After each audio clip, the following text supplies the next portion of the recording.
तो selection of terms चल रहा था बेटा एपी में। टाइप 5 में हम लोग पढ़ रहे हैं अभी तक, लेकिन हमने पिछले क्लास में 3 टर्म्स का एपी का सिलेक्शन पढ़े थे। अब इसको जनरलाइज कर रहे हैं। मैं इसको ऐसे जनरलाइज कर रहा हूँ बेटा। ऑड नंबर ऑफ टर्म्स अगर सिलेक्ट करना है तो क्या करेंगे, और इवन नंबर ऑफ टर्म्स को सिलेक्ट करना है तो क्या करेंगे। ओके, क्योंकि ये जनरलाइज्ड रिजल्ट है, सबको ज़्यादा अच्छे से समझ में आएगा। ऑड नंबर ऑफ सिलेक्शन होगा तो क्या करेंगे एपी में, इवन नंबर ऑफ सिलेक्शन होंगे तो क्या करेंगे एपी में।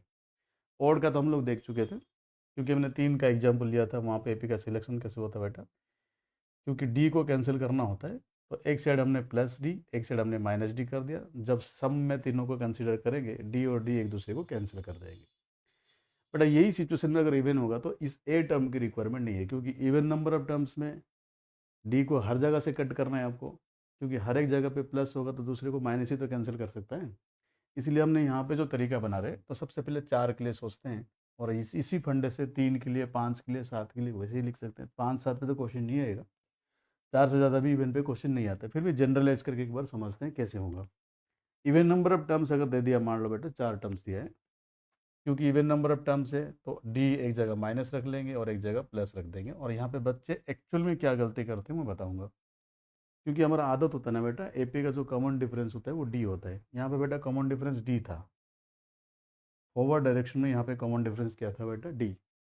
लेकिन यहाँ पे फॉरवर्ड डायरेक्शन में कॉमन डिफरेंस डी नहीं है। बड़ी ध्यान से देखना, डी और माइनस डी तो हमने लिया, मजबूरी है बेटा, क्योंकि प्लस डी को माइनस डी कैंसिल करेगा।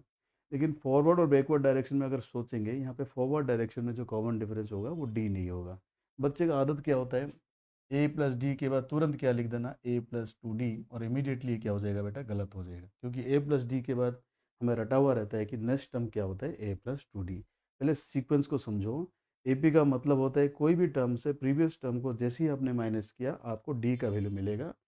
ये प्रॉब्लम होता है कि हमने यहाँ पे डी को ही यूज़ कर लिया। ओके बेटा, एक काम करो, आप यहाँ पे ए प्लस डी से ए माइनस डी को एक बार माइनस करके देखो बेटा। एक टर्म से प्रीवियस टर्म को माइनस करने से जो वैल्यू मिलेगा वही तो कॉमन डिफरेंस होता है। तो यहाँ पे आएगा वैल्यू ए प्लस डी, और ये माइनस ए प्लस डी, डी माइनस से एक दूसरे को कैंसिल कर देंगे। तो यहाँ पे कॉमन डिफरेंस के नाम पे डी नहीं बल्कि कितना आ रहा है बेटा, two D. Okay, since the common difference is two D, तो ए प्लस डी के बाद अगर मैं टू डी जोड़ूंगा तो ए प्लस टू डी नहीं बल्कि ए प्लस थ्री डी आएगा। बड़ी ध्यान से देखना बेटा, पहले तो हम टर्म्स का सिलेक्शन ऐसे ही करेंगे, ए माइनस डी और ए प्लस डी। लेकिन हमें पता चल गया ए पी बनाना है with a common difference of two D. तो टू डी का कॉमन डिफरेंस अगर मैं यहाँ पे जोड़ूंगा तो ये बन जाएगा ए प्लस थ्री डी। आगे अगर टर्म्स पूछेगा तब भी लिख सकते हैं, नहीं पूछेगा तो लिखने का जरूरत नहीं। 4 टर्म्स में तो ए प्लस थ्री डी से ही काम हो जाएगा। लेकिन मैं ब्रैकेट दे रहा हूँ यहाँ पे, अगर जरूरत पड़ेगा तो हम यहाँ पे ए प्लस फाइव डी भी लिख सकते हैं, नीचे लिखेंगे उसको। बताओ बेटा, सिमिलरली रिवर्स गियर पे आना है, क्योंकि हर एक प्लस के लिए एक माइनस क्रिएट करना पड़ेगा to cancel the value of D. तो ए प्लस थ्री डी में प्लस थ्री डी है तो माइनस थ्री डी, यहाँ से टू डी घटा दो। यहाँ पे टू डी घटा दूंगा तो टू डी का इस डायरेक्शन में माइनस टू डी होता जाएगा, उस डायरेक्शन में प्लस टू डी होता जाएगा। तो रिवर्स में आएंगे तो बेटा ए माइनस थ्री डी हो जाएगा, एंड माइनस थ्री डी को प्लस थ्री डी कैंसिल कर देंगे। This is how you select the number of terms for four terms for a given AP. Okay बेटा, ये तो हमारा तरीका हुआ। इसी प्रोसेस को आप कंटिन्यू कर सकते हो। मान लो किसी ने बोल दिया 6 टर्म्स के लिए बताओ, तो 6 टर्म्स के लिए अगर बोलोगे ए माइनस डी और ए प्लस डी तो पहले लिख दोगे, टू डी का डिफरेंस चल रहा है, ये बन जाएगा ए प्लस थ्री डी, फिर बन जाएगा ए प्लस फाइव डी, फिर बन जाएगा ए प्लस सेवन डी, फिर बन जाएगा ए प्लस नाइन डी। बताओ बेटा कितने टर्म्स अब लिखने वाले हो यहाँ पे, एक दो तीन चार पाँच छः। उस साइड तो 4 टर्म्स लिख दिया आपने, तो इस साइड भी 4 टर्म्स लिख सकते हो, 4 4 8 और 10। मान लो 10 टर्म के लिए पूछेगा तब भी आप लिख सकते हो, इतनी तो ज़रूरत नहीं पड़ता है, क्वेश्चन तो 4 से ज़्यादा आता ही नहीं है। बोलो बेटा, जितना प्लस अपने क्रिएट कर देना उतना माइनस की साइड लिख दो।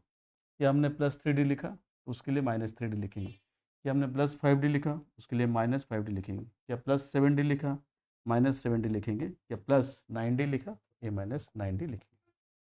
सिमिलरली यहाँ पे भी आ सकते हो बेटा, कल को मान लो 5 टर्म लिखने हैं फिर, मैं जानता हूँ ऑड टर्म है तो एक टर्म तो ए लेना ही पड़ेगा, और यहाँ पे कॉमन डिफरेंस डी से चलता है, आगे डी डी बढ़ा के जाना पड़ेगा, ए प्लस डी, ए प्लस टू डी। 5 टर्म लिख रहे हैं तो यहाँ तक 5 टर्म हो जाएगा बेटा, दो इधर दो इधर। जो जो टर्म्स अपने डी के साथ क्रिएट किया उसी को माइनस में लिख दो, ए माइनस डी और A minus two D. This is how you can select 5 terms for a given AP. Similarly 7 के लिए भी लिख सकते हैं, 9 के लिए भी लिख सकते हैं, 11 टर्म्स पूछेगा तब भी लिख सकते हैं, provided we know the idea. हमें पता होना चाहिए ऑड के लिए जो कॉमन डिफरेंस होता है वो डी होता है, और इवन के लिए जो कॉमन डिफरेंस होता है वो 2D होता है। Getting my point? तो 4 टर्म्स पे क्वेश्चन करते हैं यहाँ पे।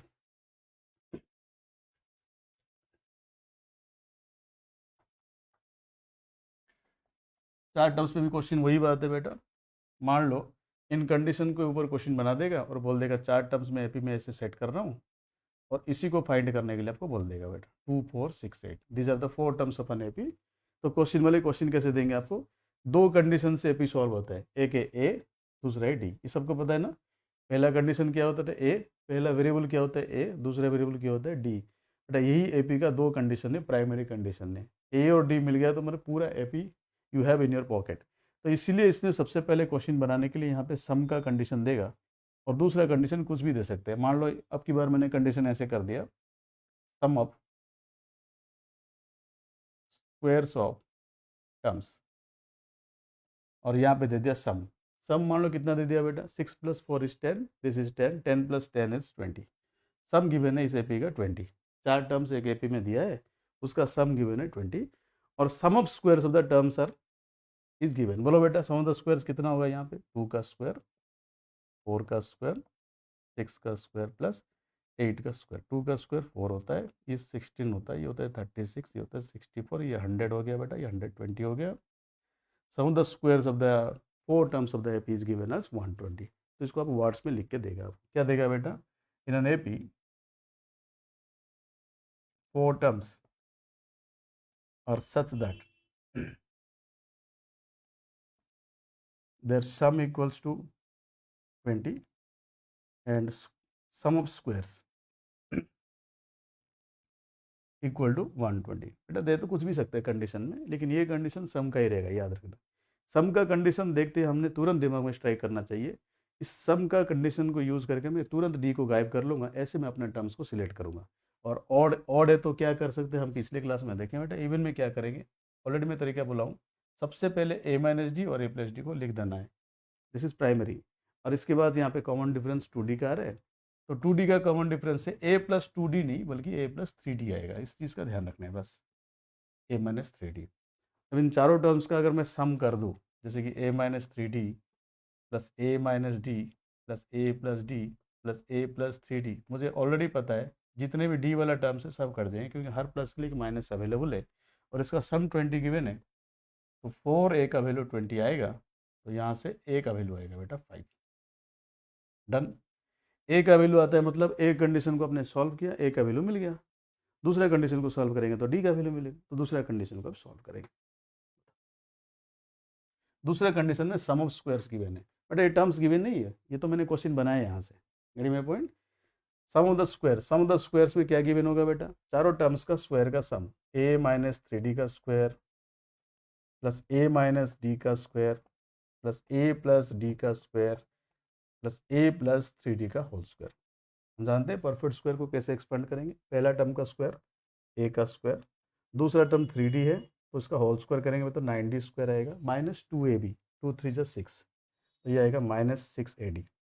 ये बताओ, ये है a square plus d square minus 2ad, और ये बनेगा a square plus d square plus 2ad। समझ में आ रहा है बेटा?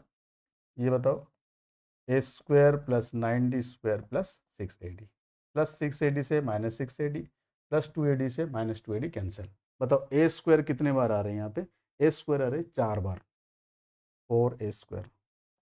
9d स्क्वायर कितने बार, एक बार 9d स्क्वायर है बेटा, यहाँ पे 9d स्क्वायर, दो बार 9d स्क्वायर है तो 18d स्क्वायर, यहाँ पे एक d स्क्वायर है 19, और यहाँ पे एक d स्क्वायर है 20, तो ये 4a square plus 20d square का वैल्यू कितना दिया है क्वेश्चन में, 120 गिवन है। क्योंकि a का स्क्वायर का वैल्यू आपने सॉल्व कर लिया, तो a का स्क्वायर को यहाँ पे पुट कर दो, a का वैल्यू है 5, तो a का स्क्वायर आएगा 25 plus 20d square equal to 120। बताओ बेटा, 100 उधर जाएगा तो 20d स्क्वायर का वैल्यू आएगा 20, और d स्क्वायर का वैल्यू आ रहा है 1। तो मैं ऑलरेडी सिखाया था, d का स्क्वायर अगर यहाँ पे सॉल्व करेंगे तो +-1 का स्क्वायर आएगा, क्योंकि मैं लास्ट क्लास में सिखाया हूँ बेटा, परफेक्ट स्क्वायर या फिर कोई भी इवन पावर को सॉल्व करोगे तो हमेशा प्लस माइनस में आंसर आता है, इस चीज़ का ध्यान रखना, अदरवाइज गलत हो जाएगा। तो यहाँ पे डी का 2 वैल्यू आया +-1। सर ये कैसे, हमने तो डी का वैल्यू 2 लिया था और यहाँ पे डी का वैल्यू +और-1 आ रहे, वही तो बात है ना बेटा। हमने डी को डी नहीं माना, यहाँ पे 2D माना है। क्या माना है बेटा? 2D। इसका मतलब यहाँ पे जो भी डी का वैल्यू आएगा उसको डबल करना और कॉमन डिफरेंस सोचना। इतना दिमाग भी नहीं लगाएंगे, हम तो सीधा वैल्यूज पुट करेंगे, आंसर निकालेंगे। बोलो बेटा, a माइनस डी और a प्लस डी, और ये टर्म क्या है a प्लस 3D, और ये टर्म क्या है a माइनस 3D। आपको बड़ी ध्यान से यहाँ पे क्वेश्चन को सॉल्व करते हुए जाना है। डी का वैल्यू एक में +1 लोगे, एक में -1 लोगे। बड़ी ध्यान से देखना बेटा, डी का वैल्यू अगर मैं +1 लिया क्या आएगा, -1 लिया तो क्या आएगा। लेकिन याद रखना हमारा जो कॉमन डिफरेंस है वो 2D है। 2D का मतलब है अगर ये +1 ले रहे हो तो यहाँ पे कॉमन डिफरेंस 2 का आएगा, अगर ये -1 लिखो तो यहाँ पे कॉमन डिफरेंस -2 का आएगा। इस चीज़ का ध्यान रखोगे तो बहुत जल्दी से लिख सकते हो टर्म्स को। ओके, यहाँ पे किसी भी एक टर्म को लिख दो, कोई भी एक टर्म को। मान लो मैंने a माइनस 3D को सॉल्व किया, वैल्यू पुट करना है, यहाँ पे दिमाग नहीं लगाओगे। वैल्यू बताओ, a का वैल्यू कितना? सर a का वैल्यू है 5, a का वैल्यू यहाँ पे 5 है, -3 इंटू डी का वैल्यू, डी का वैल्यू 1 है, तो 5 माइनस 3 से वैल्यू कितना आ रहा है 2। समझ में आया? तो ये वैल्यू 2 आता है, ये डी को हमने क्या लिया, कॉमन डिफरेंस को 2D लिया। तो दिमाग नहीं लगा कि हम ये सब को कैलकुलेट करने का जरूरत नहीं है, मुझे पता है कॉमन डिफरेंस अगर पॉजिटिव है तो एपी इंक्रीजिंग ऑर्डर पे जाएगा, कॉमन डिफरेंस नेगेटिव है तो एपी डिक्रीजिंग ऑर्डर पे आएगा। क्योंकि कॉमन डिफरेंस का वैल्यू ऑलरेडी मुझे पता है 2, तो इंक्रीजिंग ऑर्डर पे एपी चलता है।